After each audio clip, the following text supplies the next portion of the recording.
গরিবের কথা তো বাসি হলে তারপর সত্যি হয়, তার আগে তো নয়। তার আগে সে কথা কোনো পাত্তা পায় না। তা যাই হোক, এই এপিসোডটাতে আপনাদের একটা গল্প দিয়ে শুরু করি। সেটা হচ্ছে অনেক পুরনো ঘটনা, অনেক বছর আগের। যা আমাদের ছোটবেলায় এই গ্রামাঞ্চলে, এই বর্ষাকাল, সেখানে একটা বিষয়ে কিন্তু সবাই খুব ভয়ে ভয়ে আতঙ্কে আতঙ্কে থাকতো। সেটা হচ্ছে এই গ্রামাঞ্চলে চতুর্দিকে বন জঙ্গল, জমা জলের মধ্যে দিয়েই হাঁটা চলা, চারপাশে ধান ক্ষেত, মাঝখানে রাস্তা, ছোট ছোট কুঁড়ে ঘর। আর এই সমস্ত ছোট ছোট কুঁড়ে ঘরের যে দেওয়াল মেঝে, এগুলো মাটিরই হতো। আর সেগুলো পুরনোও হতো অনেক। প্রত্যেক বর্ষার পর বা আগে সেগুলো আবার করে ওই খড় বিচলি দিয়ে ছেয়ে নেওয়া হতো। কেউ কেউ নারকোল পাতা, টালি এগুলোও থাকতো। তো এখানে একটা ব্যাপার খুব কমন ছিল, সেটা হচ্ছে সাপের আতঙ্ক। এবং অনেক মানুষ প্রত্যন্ত গ্রামে সেই সাপের আঘাতে বা দংশনে মৃত্যুও হতো অনেক ক্ষেত্রে। এখন আপনারা বলতেই পারেন যে হ্যাঁ, ওগুলো কুসংস্কার। অবশ্যই সেগুলো, তার পিছনে যুক্তিও আছে। ওঝা দিয়ে ঝাড়ানো বা ভেলা বেঁধে তাকে সেই মৃত হোক বা অর্ধমৃত হোক, তাকে নদীতে ভাসিয়ে দেওয়া, এই সমস্ত দৃশ্য আমরা চোখে দেখেছি গ্রামাঞ্চলে। কিন্তু এ বাদে তখন খুব বেশি উপায়ও থাকতো না যে দূর প্রত্যন্ত গ্রাম থেকে হসপিটাল পর্যন্ত নিয়ে যাওয়া, অনেকগুলো নদী পার হয়ে। কখনো কখনো তখনকার দিনে অত ভ্যান রিক্সাও সে সমস্ত জায়গায় অ্যাভেলেবেল থাকতো না। কখনো ঠেলা গাড়ি, কখনো বাঁশের মধ্যে শতরঞ্চি বেঁধে তাকে হসপিটালে নিয়ে যাওয়া। এসব দৃশ্য যে খুব পুরনো হয়ে গেছে এখনো তা নয়।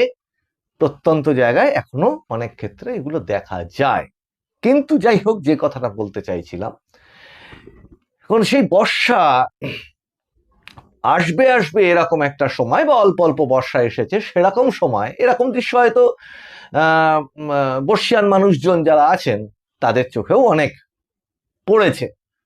তাদের হয়তো ব্যাপারটা খুব কমন মনে হবে। এখনকার আধুনিক জেনারেশনের সমস্ত ছেলে মেয়েদের হয়তো ব্যাপারটা একটু অন্যরকম লাগতে পারে। সেটা হচ্ছে কি, ঘরের ভিত ফুঁড়ে ছোট ছোট গর্ত হতো অনেক সময় মেঝের মধ্যে। সেই মেঝের মধ্যে গর্তকে অনেকে ইঁদুরের গর্ত, পিঁপড়ে বেরোতো, আরশোলার গর্ত এই সমস্ত ভাবত। এখন এই আরশোলার গর্ত, ইঁদুরের গর্ত, এগুলো কিসের গর্ত সেটা বোঝা যেত কখন? যখন রাত্রির বেলা আলো নিভে যেত, সবাই শুয়ে পড়তো, তখন দেখা যেত ঘরের মধ্যে পুটপাট খুটখাট কি সব দাপিয়ে বেড়াচ্ছে। বোঝা যেত যে হ্যাঁ, ইঁদুর ঢুকেছে বা আরশোলা উড়ে বেড়াচ্ছে, এই পর্যন্ত। আর অনেক সময় ওই গর্ত থেকে বেরিয়ে আসতো বিষধর সাপ। কখনো গোখরো, কখনো কেউটে, কখনো কখনো বিষহীন সাপও বেরোত, দাঁড়াস, আবার ওই যাকে বলে ঘরচিতে, এ সমস্ত সাপও থাকতো। এখন এরকম একটা বাড়িতে এরকম সাপ বেরিয়েছে। কি সাপ বেরিয়েছে? সকালবেলা আমরা সবাই দেখতে গেছি, গিয়ে দেখি ঘরের মেঝেতে একটা না অনেকগুলো সাপ বেরিয়েছে। এই এক হাত মতো ছোট ছোট, লম্বা কোনোটা আরো ছোট, এরকম মেঝেতে অনেকগুলো সাপ ওরকম ঘুরে বেড়াচ্ছে। কাছে তো কেউ যেতে ভয় পাচ্ছে। জানলা দিয়ে, ওই কঞ্চির জানলা, সেই জানলা দিয়ে উঁকি মেরে মেরে সবাই দেখছে। খবর পাঠানো হয়েছে কাকে? তখনকার দিনে এরকমই হতো, যারা ওঝা শ্রেণীর মানুষ, বা অনেক ক্ষেত্রে তাদেরকে গ্রাম্য পরিভাষাতে বেদেও বলা হতো।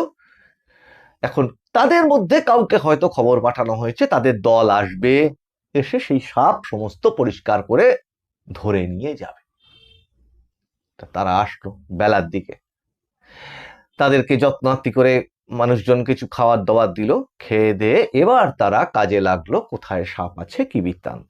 প্রথমত এই মেঝেতে যে সমস্তগুলো আছে টাছে, কি অদ্ভুত অদ্ভুত কৌশলে তারা বিভিন্ন রকম ভাবে সেই সাপগুলোকে বস্তার মধ্যে আস্তে আস্তে ভরলো, তারপরে বাঁশের খাঁচা ছিল গোল গোল গোল গোল, অনেকটা ওই এখনকার দিনের ক্যানের মতো, তার মধ্যে তারা ওইগুলোকে ভরে ভরে রাখতে থাকলো। অনেকে জিজ্ঞাসা করলো কি সাপ, কি সাপ? তা আশপাশে গুজব হলো, কেউ বললো ওগুলো হচ্ছে গোকরোর বাচ্চা, আবার কেউ কেউ বললো যে না না ওগুলো কেউটের বাচ্চা। যাই হোক, আমরা তো ছোট, স্মৃতি থেকে বলছি। যখন সব ঘরটা পরিষ্কার হয়ে গেল, ওই গর্তটাও খোঁড়া হলো, পুরো গর্ত বলতে যে ঘরের যে মেঝেটা ছিল সেটাকে খোঁড়া হলো। সেই খুঁড়ে, মেঝে খুঁড়ে একটু বড় সাইজের সাপও পাওয়া গেল। হই হই কাণ্ড, এই বড়টা পাওয়া গেছে, বড়টা পাওয়া গেছে, এই দেখ 3-4টে বড় বেরোচ্ছে ওর থেকে। গর্তটা অনেকটাই, মেঝেটা খোঁড়াখুঁড়ি হয়েছে ঘরের মধ্যে, তাদের যে খাট বিছানা যেগুলো ছিল সেগুলো সরিয়ে টরিয়ে হুটকে পাটকে, আর খাটের তলায় অনেক সময় অনেক জিনিসপত্র রাখা থাকতো, সেগুলো সব বার করে একটা তুমুল কাণ্ড আর কি। আর সব মানুষ অধীর আগ্রহে সেগুলো একের পর এক দেখে চলেছে, আর যখন যখন একটা একটা করে ধরা পড়ছে, হই হই কাণ্ড, ওই দেখ আবার একটা ধরা পড়েছে। এরকম একটা অবস্থাতে যখন সব হয়ে গেছে বলে ভাবা হলো, সাপুড়ে বলুন বা যারা ধরতে এসেছিলেন তারা বলুন, তাদের সবাই ঘরের বাইরে বেরিয়ে এসে একটু এই বিড়ি টিড়ি খাচ্ছে, বসে আছে, একটু জল টল খাচ্ছে, যে যাক বাবা এবার হয়ে গেছে। কিন্তু এদের মধ্যে যিনি বয়স্ক সাপ ধরতে এসছেন, তিনি ঘর থেকে বেরোলেন না। দেখা গেল তিনি ঘরের ওই গর্তটার সামনে চুপ করে বসে আছেন। এবার তার যে সঙ্গীরা আছে তাদের মধ্যে একজন দুজন বলছে হয়ে গেছে, হয়তো একটু উনি বসে বাইরে আসবেন, না বেরোলেন না। এবার সবাই গুজগুজ ফুসফুস, এই ওনার কিছু হয়নি তো, ওনাকে কামড়ে দেয়নি তো, হয়তো উনি উঠতে পারছেন না, দেখ দেখ শিগগির দেখ শিগগির দেখ। সবাই গিয়ে যেই তার সঙ্গে কথা বলতে গেল, তিনি এইভাবে হাতটা দেখিয়ে বললেন দাঁড়াও, এসো না, ইশারা করে বললেন। বোঝা গেল তিনি ঠিক আছেন। এবার বাড়ির যিনি গৃহস্থ তিনি এবং আরো 2-1জন বড় মানুষ, বয়স্ক মানুষ, তারা গিয়ে বলছেন যে ও মশাই হয়ে গেছে তো, চলুন বাইরে চলুন, তাহলে মাটি দিয়ে বুঝিয়ে দিই গর্ত গুলো। তখন সেই ভদ্রলোক, যিনি মূল ওই দলটার যে মূল সাপ ধরতে এসেছিলেন, তিনি যে কথাটা বলেছিলেন সেটা খুব ইম্পর্টেন্ট। এই যা সাপ টাপ ধরলে এসব তো ছানা পোনা, আসলটা তো এখনো ভিতরেই রয়েছে। কোথায় রয়েছে? ছেড়ে রেখে দেবে, দুদিন পরে এই ঘরটাকেই উজাড় করে দেবে। কোথায় সেটা, কোথায় সেটা? বলছে এই গর্তের মধ্যে, সুযোগ পেলেই বেরোবে। এই যে সব ছানাপোনাদের ধরে নিয়ে যাচ্ছ তো, ও তো এখন আরো গজরাবে।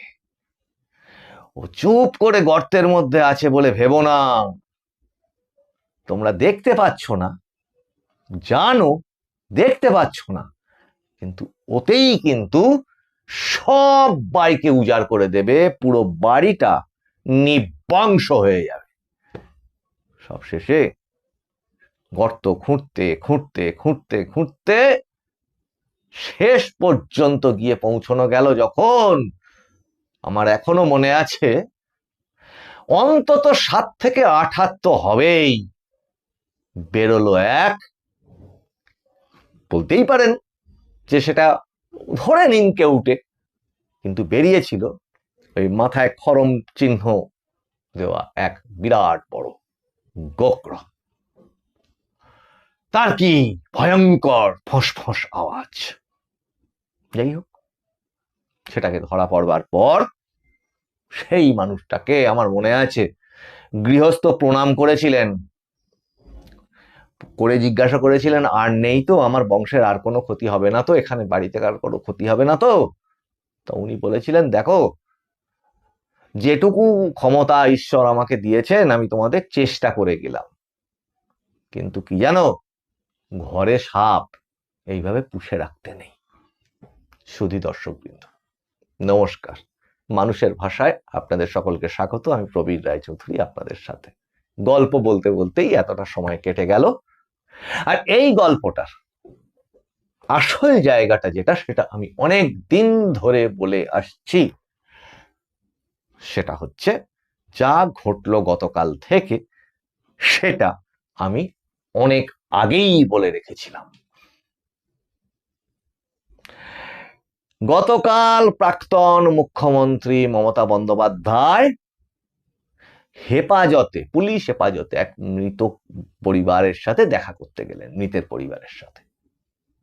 তার ওপর জুতো পড়লো, কাদা পড়লো, মানে তার গাড়ির ওপরে। আর উনি বললেন এত বড় বড় পাথর পড়েছে। ভাবুন, অত বড় বড় পাথর যদি ওনার গাড়ির ওই কাঁচের ওপর পড়তো, তাহলে গাড়িটার কি অবস্থা হতো। আর এখনকার দিনে তো খুব বড় মুশকিল এই ধরনের কথাবার্তার, যার জন্যই উনি হেরেছেন। ওনার মিথ্যাগুলোকে সবাই জেনেছে, চোখের সামনে দেখতে পেয়েছে, মিলতে পেরেছে, তাই উনি হেরে গেছেন। এখন সব ক্যামেরায় উঠে যায়। অত বড় বড় পাথর যে পড়েনি সেটা সবাই দেখলো। কিন্তু আশঙ্কাটা এই জায়গাটা না, আশঙ্কাটা এটা, উনি এবার বেরোচ্ছেন।